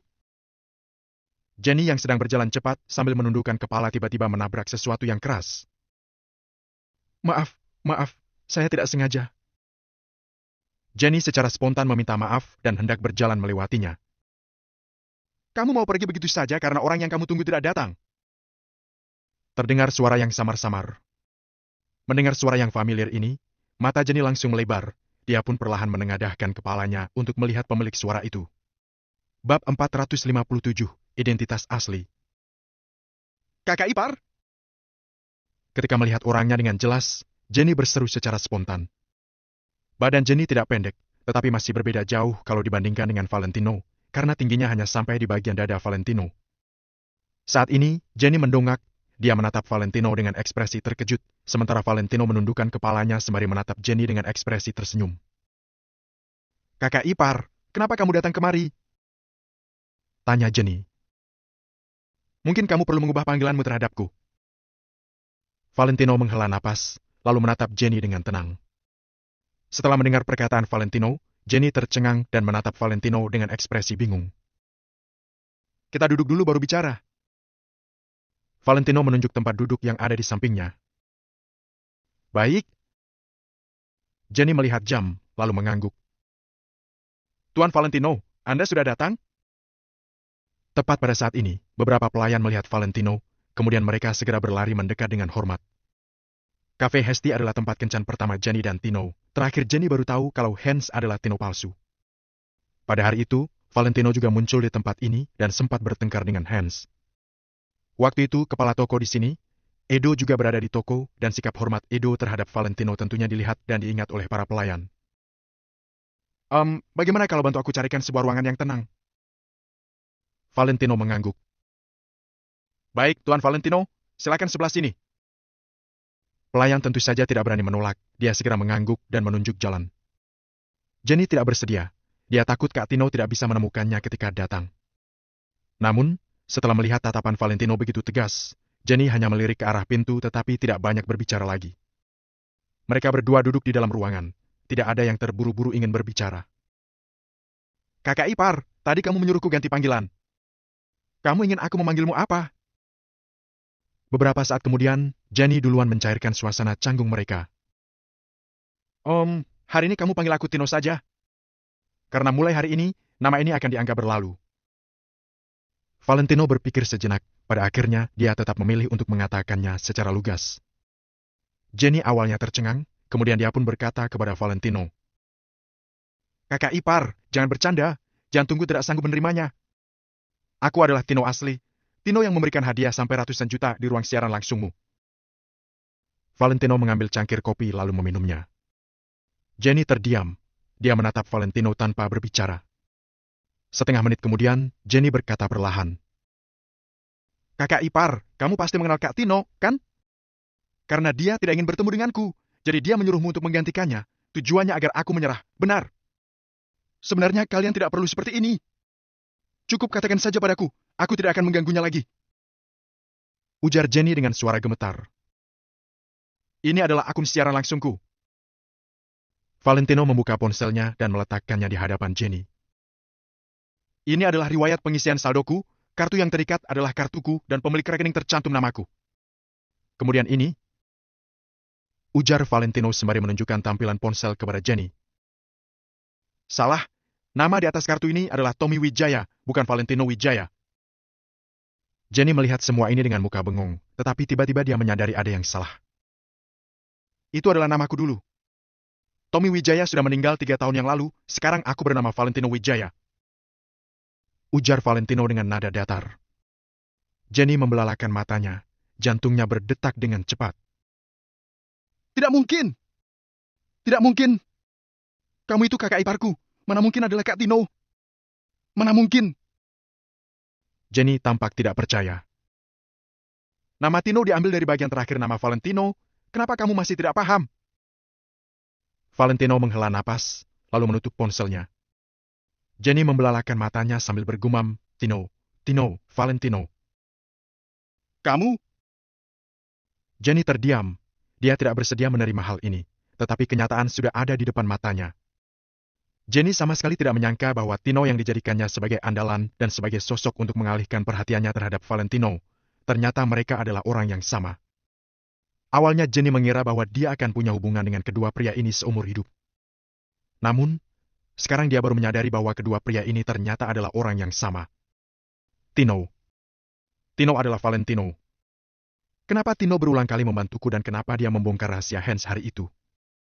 Sekarang Jenny baru berpikir bahwa seharusnya dia sudah menyadari semua ini dari awal. Namun, karena Jenny terlibat di dalamnya, jadi dia tidak bisa berpikir dengan jernih dan sama sekali tidak berpikir ke arah sana. Jenny merasa dirinya sangat bodoh, karena dia bahkan tidak memahami hal seperti ini. Selain itu, dia juga merasa sakit hati. Rasa sakit ini membuatnya sulit bernapas dan sulit mengendalikan diri. Awalnya Jenny mengira bahwa dia bisa melupakan Valentino dengan mengandalkan perasaannya terhadap Tino. Kalau dilihat sekarang, Jenny merasa dirinya sangat bodoh. Setelah berkeliling satu putaran, akhirnya dia tetap tidak bisa keluar dari belenggu Valentino. Pada saat ini, Jenny tidak bisa menahan air matanya lagi. Valentino tidak menghiburnya, karena ada luka tertentu yang memang harus diperparah dulu, baru bisa pulih dengan cepat. Tapi dari mana kamu mendapatkan uang sebanyak itu? Seharusnya kamu tidak punya uang sebanyak itu. Jenny menyeka air matanya, lalu menatap Valentino. Valentino merasa agak kasihan melihat Jenny yang menangis hingga wajahnya penuh air mata dan matanya memerah. Sebenarnya ratusan juta sama sekali bukan seberapa bagiku. Jawab Valentino dengan tenang. Sebenarnya apa identitasmu? Aku ingin mendengar jawaban yang sebenarnya. Setidaknya aku ingin tahu bahwa kakakku menikah dengan orang yang benar. Jenny menatap Valentino dengan tegas. Mario dan ayahnya sangat menghormatiku. Cindy sangat sopan padaku, Black Tiger Security juga menghormatiku seperti dewa. Mereka semua adalah orang hebat di kota Neo. Kamu pikir atas dasar apa aku membuat mereka tunduk padaku sementara statusku hanya seorang menantu matri lokal? Jenny, kamu harus paham, aku tidak lebih buruk dari orang lain. Kakakmu tidak akan hidup susah denganku. Ujar Valentino sembari menatap keluar jendela dengan ekspresi tenang. Jenny tercengang sejenak, lalu berkata dengan yakin. Kamu adalah keturunan keluarga Wijaya di kota Kamer. Kamu adalah tuan muda keluarga Wijaya, benar. Selain itu, Jenny tidak bisa memikirkan kemungkinan lain lagi. Dia tidak bisa memikirkan alasan lain kenapa Valentino begitu hebat. Valentino tidak menjawab, dia tidak mengangguk dan tidak membantah. Dia hanya memalingkan kepalanya ke sisi lain sembari minum kopi dengan tenang. Aku sudah paham. Jenny menghela napas panjang, lalu menundukkan kepalanya. Aku tidak tahu kenapa kamu merahasiakan identitasmu, tapi aku akan menjaga rahasiamu. Valentino, Kak Tino, tuan muda keluarga Wijaya kota Kamer, hehe, aku sangat bodoh. Jenny menertawakan dirinya sendiri, kemudian dia mengambil tas, berdiri perlahan, lalu berjalan ke arah pintu. Melihat Jenny pergi, Valentino tampak ingin mengatakan sesuatu. Jenny berjalan dengan lambat menuju pintu. Dia memegang gagang pintu, kemudian tiba-tiba membalikkan badannya. Valentino! Aku membencimu! Tahukah kamu seberapa bencinya aku terhadapmu? Aku benci kamu membuatku jatuh hati, tapi pada akhirnya mengecewakanku. Aku benci kamu selalu menghantui hidupku. Aku benci kamu mengarang cerita indah untukku, tapi pada akhirnya kamu memberitahuku bahwa semua ini palsu. Aku membencimu! Aku sangat membencimu! Jenny berlari keluar dari ruangan sambil menangis. Bab 458, Orang Unggul. Valentino masih duduk di kursi, dia hanya memanggil pelayan dan mengutus 2 orang untuk pergi melindungi Jenny hingga aman tiba di bandara. Hal tertentu memang sudah ditakdirkan tidak akan membuahkan hasil. Valentino menyalakan sebatang rokok, lalu berdiri di depan jendela sambil melihat lalu lintas yang padat di luar. Rencana kita harus dipercepat prosesnya. Valentino menulis sebuah pesan teks, lalu mengirimkannya kepada 3 orang. Ketiga orang itu adalah Hendrik, Danu dan Evan yang waktu itu disuruh untuk melindungi Angel. Evan adalah kaki tangan rahasia Valentino. Perusahaan kecil di bawah nama Evan lah yang diam-diam mengakuisisi grup Kingston dan perusahaan grup Ika. Mereka bertiga langsung membalas dengan singkat. Semuanya sudah siap, hanya tinggal menunggu kesempatan. Rencana meteor sudah menyebar di seluruh kota Neo. Sisa masalah lainnya bisa diselesaikan dengan cepat. Hendrik sudah melaksanakan perintah dari Valentino. Dia sudah menguburkan beberapa paku di Maple Rain Real Estate dan zona pengembangan kota Arteria. Posisi beberapa paku ini sangat penting dan tersembunyi. Bahkan Marco juga tidak akan mencurigainya. Sementara Evan juga sudah menggabungkan semua perusahaan yang telah diakuisisi belakangan ini hingga sepenuhnya menjadi kekuatan Valentino. Semuanya sudah disiapkan. Sekarang hanya menunggu perintah Valentino. Maka mereka sudah bisa mengumumkan kehebatan rencana meteor ke seluruh kota Neo. Semuanya sudah siap, tinggal menunggu kesempatan dan kesempatan ini perlu diaktifkan oleh Valentino. Namun, apa yang dimaksud dengan kesempatan ini? Tentu saja adalah kekuatan besar di kota Neo.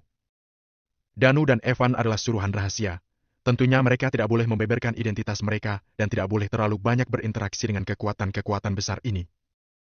Selain itu, keluarga Cendana, keluarga Brianto, keluarga Kusuma dan keluarga Laki. keempat keluarga besar di kota Neo ini juga tidak bisa didekati dengan mudah. Jadi, kekuatan yang tampak ini harus digabungkan oleh Valentino. Penggabungannya juga harus cepat, tidak boleh bertele-tele. Semakin ditunda, akan semakin mudah dicurigai oleh Marco. Pada saat itu, keluarga Wijaya juga akan memahami pemikiran Valentino. Cara cepat untuk membuat orang lain tunduk adalah dengan menunjukkan kekuatan yang mengerikan. Terhadap hal ini, Valentino sudah punya rencana sejak awal. Orang unggul akan menjadi sasaran utama, Valentino tahu betul peraturan ini.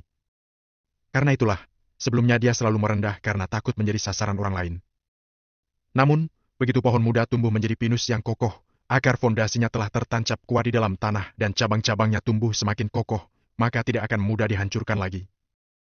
Setelah Valentino menyimpan kekuatan sekian lamanya, dia sudah tumbuh menjadi pohon kokoh yang menjulang tinggi. Dia sudah memenuhi syarat untuk menjadi orang unggul. Dia tidak akan tumbang meski bertemu angin kencang dan hujan badai. Jadi, dia sudah berhak untuk memimpin seluruh kota Neo. Serahkan saja masalah selanjutnya kepadaku. Seusai berbicara, Valentino memadamkan rokok, lalu berjalan keluar. 2 hari kemudian.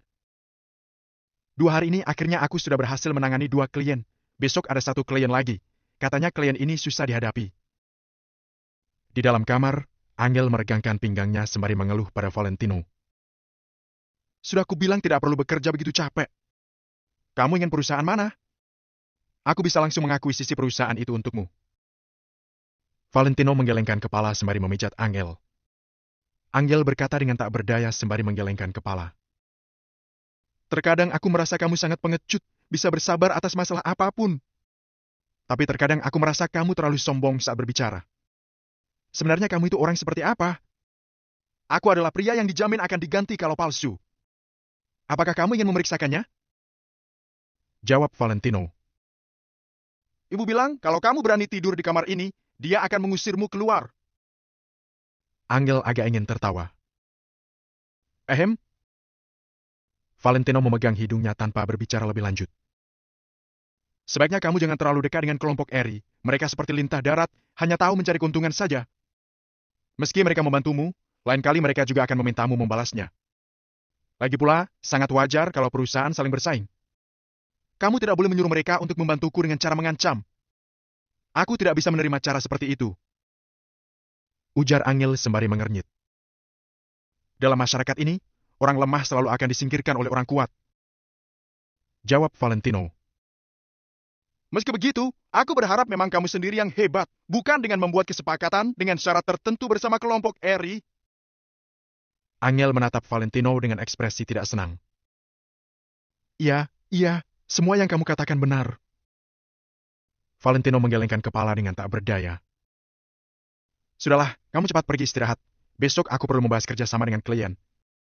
Sebenarnya malam ini ada konser piano dari Master Moffat, tapi aku tidak bisa menontonnya. Waktu itu Master Moffat datang konser di kota Neo, aku pergi menontonnya bersama Chloe, itu sudah beberapa tahun yang lalu juga. Angel bergumam sendiri dengan nada seolah-olah ada penyesalan. Kamu pernah melihatku bermain piano, kan? Apakah kemampuanku kalah dari master itu? Valentino tampak tidak senang. Aduh, kamu masih termasuk amatir. Master Moffat merupakan tokoh kelas atas dalam dunia piano. Tahukah kamu kalau Stadion Kota Neo dapat menampung 50.000 orang dan 50.000 tiket terjual habis dalam waktu 1 hari? Aku sudah mencarinya di internet dan sama sekali tidak bisa mendapatkannya. Angel menghela napas. Kalau bisa, Angel sangat ingin pergi menonton konser piano Master Moffat. Tiket seperti apa? Apakah seperti ini? Tiba-tiba Valentino menyodorkan 2 tiket ke hadapan Angel. Jangan bercanda, cepat pergi tidur. Angel langsung mendorongnya tanpa melihatnya. Kalau kamu tidak mau, aku akan membuangnya. Seusai berbicara, Valentino langsung membuang kedua tiket itu ke dalam tong sampah tanpa ragu. Angel meliriknya secara spontan dan matanya pun terbuka dengan lebar. Astaga, ini! Angel segera membungkukkan badannya untuk memungut kedua tiket itu dari tong sampah, lalu menatap Valentino dengan ekspresi kaget. Ini tiket konser piano dari Master Moffat. Astaga! Valentino, kenapa kamu membuangnya? Dasar boros! Kamu tahu tidak, sekarang selembar tiket ini bisa dijual seharga 200 juta. Kamu belum tentu bisa membelinya biarpun punya uang. Ujar Angel dengan nada penuh semangat. 200 juta. Hanya konser piano saja. Gampang sekali dia mengambil untung. Para penggemar benar-benar bodoh. Ujar Valentino dengan ekspresi mengernyit. Kamu tidak paham. Kamu tidak paham seni piano yang sesungguhnya. Suara piano yang indah dapat menenangkan pikiran dan jiwa kita. Orang yang tidak memahami piano tidak mungkin mengerti perasaan seperti ini. Kalau tidak, memangnya kamu pikir kenapa tiketnya begitu mahal? Angel menatap Valentino dengan wajah kesal. Valentino memegang hidungnya. Baiklah, aku tidak memahami piano, pikirnya. Omong-omong, bagaimana kamu mendapatkan tiket ini? Aku meminta beberapa temanku untuk membelinya, tapi tidak dapat. Tanya Angel dengan heran. Aku tahu kamu suka piano, jadi aku menyuruh temanku membeli 2 tiket. Kalau kamu suka, aku akan membawamu pergi menontonnya. Jawab Valentino dengan pelan. Baik. Baik, kita pergi nonton sekarang. Angel melihat jam, masih ada waktu 1 jam sebelum konser dimulai jam 8. Mereka punya waktu yang cukup untuk pergi ke lokasi. Kamu tidak merasa lelah lagi? Tanya Valentino sembari menggelengkan kepala. Bab 459, konser piano. Tidak lelah lagi. Setelah menonton konser piano, aku pasti menjadi lebih bersemangat. Jawab Angel dengan serius. Valentino tidak bisa memahami orang yang tergila-gila terhadap sesuatu seperti Angel. Valentino membawa Angel datang ke Stadion Cotaneo. Ketika mereka tiba, di sini sudah berkumpul banyak orang. Master piano internasional, Moffett memang sehebat yang dikabarkan. Sekarang, di sekitar stadion tidak hanya ada 50.000 orang. Tampaknya ada sekitar 80.000 atau bahkan lebih dari 100.000 orang. Ada banyak orang yang tidak mendapat tiket, tetapi mereka masih tetap berada di luar untuk mendengar pertunjukan piano Master Moffett, karena bagi mereka itu sudah sangat memuaskan. Penonton yang punya tiket sedang berbaris di depan gerbang dan ada staf khusus yang bertugas memeriksa tiket. Ketika Valentino membawa Angel berbaris menunggu giliran, orang-orang di sekitar mereka melihat mereka dengan ekspresi kagum. Lihatlah, Master Moffett mempunyai daya pesona yang besar. Ujar Angel. Mungkin kedepannya aku bisa ganti profesi menjadi pemain piano. Balas Valentino dengan nada bercanda sembari memegang hidungnya. Ish. Kalau begitu, aku jamin kamu hanya punya aku seorang sebagai penonton. Angel mengerucutkan bibirnya. Memilikimu seorang sudah lebih dari cukup. Karena kamu adalah seluruh dunia. Seluruh dunia pun menjadi penontonku, apakah mungkin aku merasa tidak senang? Valentino tertawa terbahak-bahak. Angel memalingkan pandangannya, lalu lanjut berbaris dengan tertib. Ketika berjalan memasuki stadion, mereka kaget melihat kondisi heboh di dalamnya. Seluruh stadion dipadati orang, kondisi seperti ini sudah cukup untuk menunjukkan popularitas Master Moffett yang sangat tinggi. Terakhir kali aku menonton konser Master Moffett, penontonnya masih belum sebanyak ini. Beberapa tahun ini popularitasnya meningkat lagi. Ujar Angel dengan bangga. Ayo kita duduk dulu. Valentino mengangguk. Wah, Angel, kamu lagi. Belakangan ini kamu sangat pintar menikmati hidup, ya. Pada saat ini, tiba-tiba terdengar suara ejekan. Valentino mengernyit, meski tidak menoleh, dia tahu ini adalah suara Chloe. Musuh selalu bisa bertemu di mana-mana, tetapi ini sudah sangat keterlaluan. Chloe selalu muncul di mana-mana. Malam ini, Chloe berdandan dengan semakin memesona. Pakaiannya membuatnya tampak semakin anggun. Di sampingnya ada Frederick yang sedang tersenyum sinis. Angel balik melirik Chloe, tetapi dia tidak membalas, melainkan langsung menarik Valentino berjalan ke depan. Aduh, Valentino bekerja sebagai pengumpul barang bekas dengan mengendarai motor roda 3, tetapi dia harus membawamu pergi tinggal di hotel dan datang menonton konser. Apakah kamu tidak kasihan padanya? Ujar Chloe dengan nada sinis. Frederick berkata sembari tertawa. Chloe, kenapa kamu berkata seperti itu? Sebuah botol plastik setidaknya bisa dijual seharga Rp100. Kalau ditabung, masih cukup untuk membeli tiketnya. 12 perusahaan telah diberi sanksi, apakah kamu tidak bisa agak merendah? Ujar Valentino kepada Frederick sembari mengernyit. Frederick tercengang, kemudian dia segera memahaminya dan berkata dengan kesal. Kamu yang melakukannya. Ternyata kamu adalah dalang di baliknya. Keuntungan sebesar apa yang kamu berikan kepada bank? Kamu tak pernah bisa membayangkannya. Jawab Valentino sambil tertawa dan membawa Angel pergi. Sialan! Bentak Frederick sembari menatap Valentino dengan tatapan marah. Dia itu hanyalah pria yang mengandalkan istri. Biarpun dia bisa memberikan keuntungan kepada pihak bank, tapi itu pasti adalah uang yang diambilnya dari keluarga Kusuma. Ujar Chloe sembari mencebikkan bibirnya. Seusai berbicara, Chloe juga menarik Frederick berjalan di belakang Valentino dan Angel. Aku sangat tidak paham, apakah pria yang mengandalkan istri dan tidak berguna bisa memahami seni berkelas seperti ini. Dia pikir kalau datang ke tempat seperti ini, dia sudah menjadi orang kelas atas. Chloe sengaja berbicara dengan suara keras agar didengar oleh Valentino dan Angel. Angel merasa tidak senang, tetapi dia tidak mengatakan apapun. Hanya ikut Valentino berjalan ke depan. Ini tempat kita. Ujar Frederick sembari menunjuk tempat duduk di sampingnya. Para penonton yang duduk di belakang menatap Frederick dan Chloe dengan ekspresi heran. Barisan ketiga? Tempat duduk mereka di barisan ketiga. Orang yang tidak punya status dan kedudukan tidak mungkin bisa duduk di barisan ini. Semakin dekat tempat duduknya ke panggung, penonton bisa melihat lebih jelas dan itu juga menandakan bahwa kedudukannya semakin tinggi. Hehe, lihat dua orang bodoh itu. Mereka masih berjalan ke depan. Mereka pikir tempat duduk di sini bisa sembarang diduduki. Ujar Chloe sambil tertawa. Sekarang Chloe dan Frederick berdiri di barisan ketiga, tetapi Valentino dan Angel masih berjalan ke depan. Apakah mereka ingin duduk di barisan kedua? Namun, tebakan Chloe salah. Valentino menggandeng tangan Angel sampai di barisan pertama, baru akhirnya berhenti. Tempat duduk terdepan ada pelayan khusus, jadi begitu Valentino tiba, langsung ada dua staf yang datang melayani. Puih, aku berani taruhan, mereka berdua pasti akan segera diusir. Ujar Chloe sembari tertawa dingin. Dasar kampungan. Tidak punya wawasan. Frederick juga tampak tidak senang. Tuan Valentino, Nona Angel, tempat duduk kalian ada di bagian tengah barisan pertama, silakan ikut denganku. Seorang staf menerima tiket dari Valentino. Ekspresinya langsung berubah dan dia pun segera berbicara dengan penuh hormat. Apa? Chloe dan Frederick sontak tercengang. Tempat duduk Valentino dan Angel ada di barisan pertama dan paling tengah? Sungguh tak terbayangkan.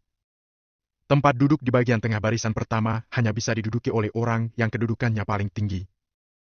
Sekarang Valentino dan Angel duduk di sana, bukankah ini artinya Valentino adalah orang yang kedudukannya paling tinggi di sini, dan dia membawakan semua orang yang ada di sini?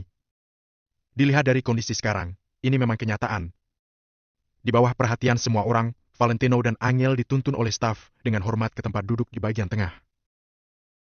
Hai MPA. Chloe mendengus, lalu duduk di tempatnya, hatinya penuh dengan rasa iri.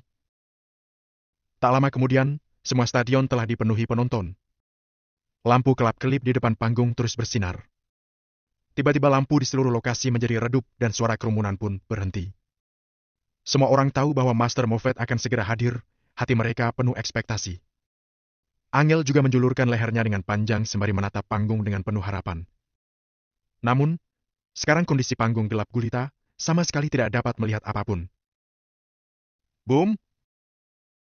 Di dalam stadion yang gelap, tiba-tiba sebuah lampu sorot yang sangat menyilaukan mata nyala. Lampu sorot ini bagaikan bintang yang menyilaukan di malam yang gelap, yang langsung menarik perhatian semua orang. Di bawah lampu sorot ada sebuah piano berwarna putih yang sangat mencolok yang memantulkan cahaya berkilau.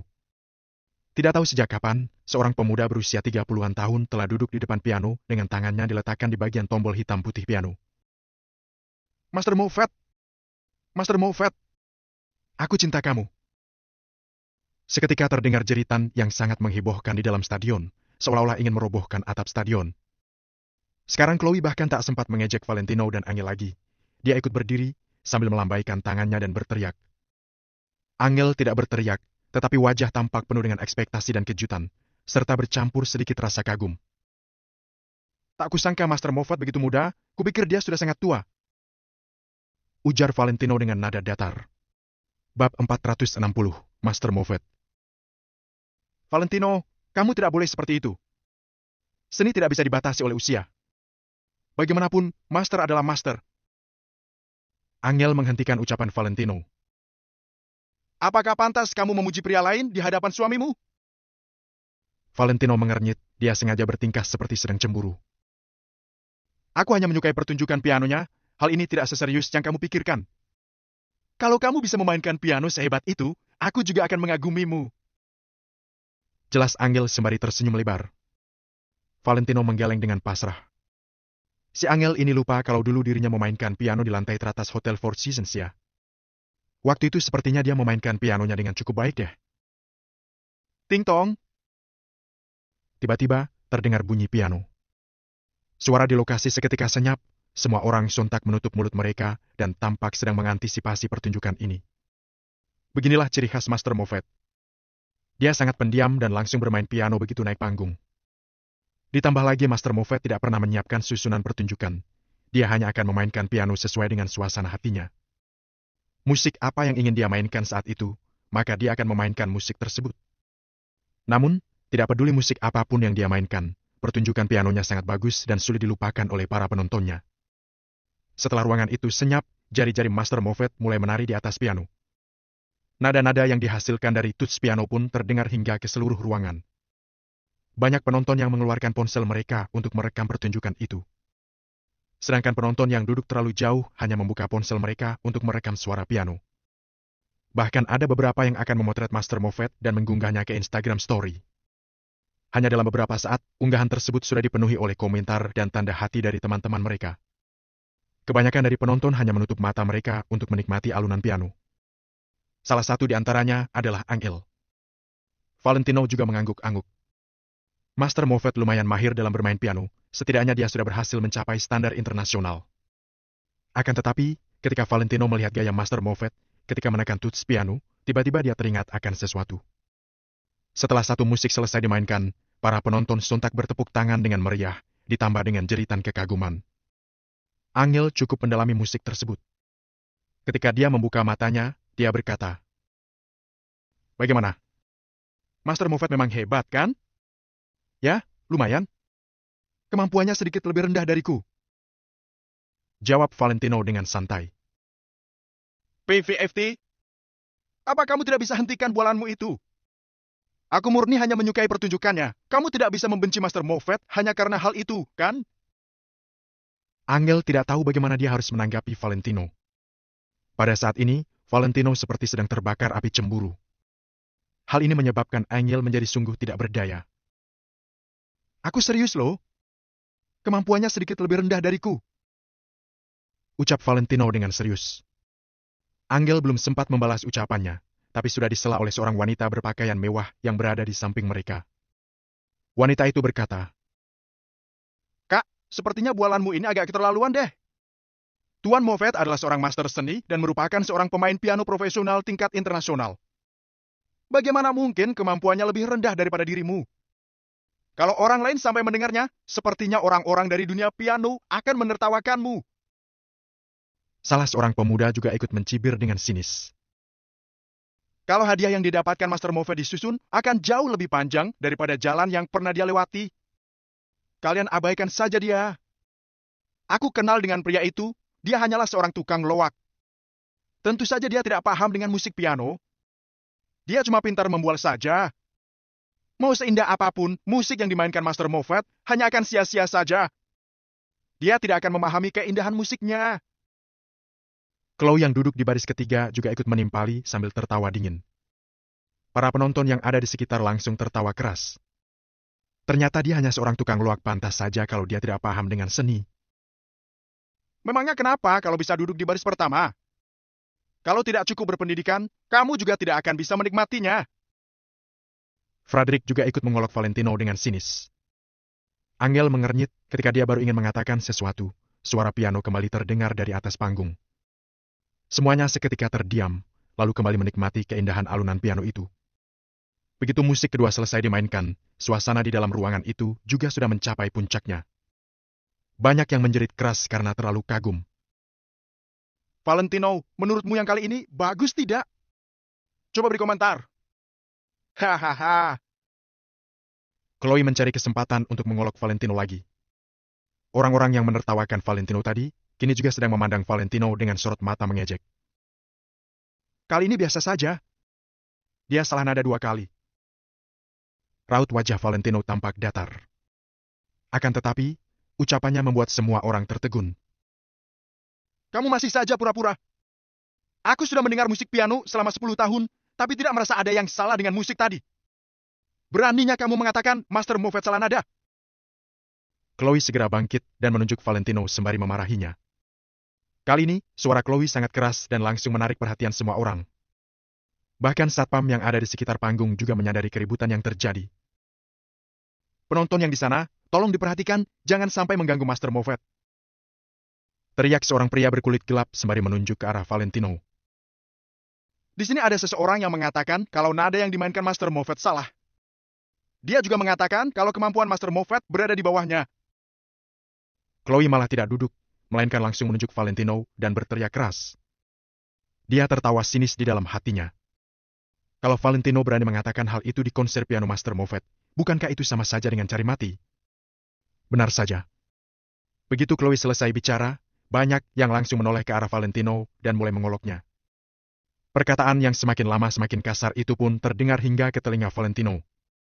Bahkan ada beberapa orang yang ingin pergi menghampiri Valentino dan menghajarnya. Tapi begitu melihat Valentino duduk di baris pertama, mereka seketika mengurungkan niatnya. Melihat semua itu, Chloe langsung tertawa senang dalam hati. Tuan, kalau kamu tidak menyukai pertunjukan Master Moffat, kamu boleh pergi ke tempat lain dan membiarkan penonton lain yang sungguh menyukai musik piano untuk duduk di kursimu. Ucap pria berkulit gelap itu dengan datar. Nada bicaranya terdengar agak jengkel.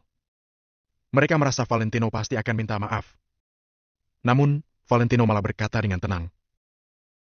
Aku bilang dia salah nada, maka itu berarti dia memang salah.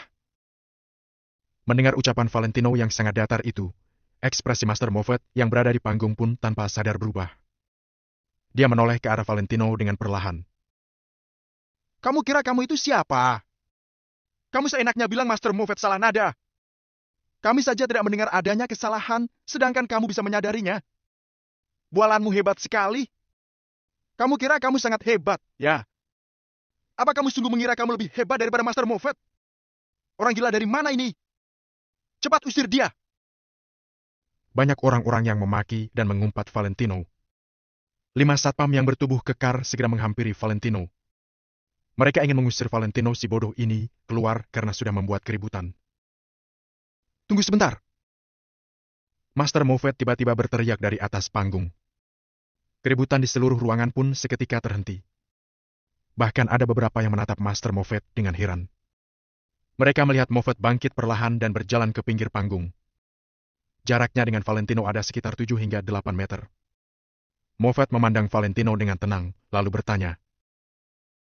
Kamu bilang aku salah memainkan not musiknya, salahku di mana?